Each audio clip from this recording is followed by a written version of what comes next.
O, selam aleikum. Aleikum selam wa rahmatullah. Një këshill për ata që nuk e falin namazin.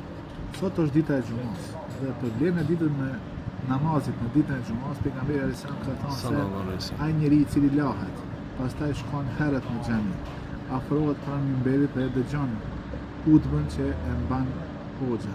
Me çdo hap që e bën, çdo hap, Allahu ja shkruan sevap të një viti të agjerimit dhe të namazit natës. Shikoni se sa, domethënë, shpërblim i madh për atë i cili vjen për namazin e xumës, e dëgjon hutbën, edhe vën herët, përgatitet, lahet dhe vjen në mënyrën apo në formën më të bukur dhe më të pastër. Për çdo hap që e bën, Allahu ja shkruan sevapin e një viti të agjerimit dhe një viti të namazit të natës.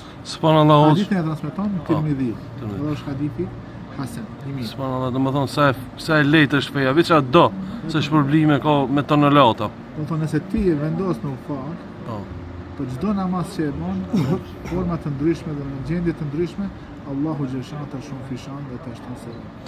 Është parim i përgjithshëm në Islam. Men jaa bil hasanati falahu 10 amthaliha. Kush e bën një vepër të mirë, Allahu automatikisht ja 10 fishan.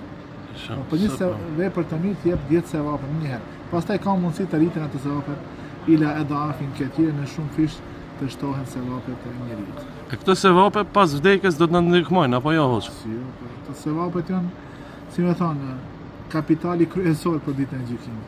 Inshallah fitojmë. Nëse si kemi ato në librin që do të na jepet nga ana e djathtë apo me dorën e djathtë, atëherë me vërtet jemi të dështuar.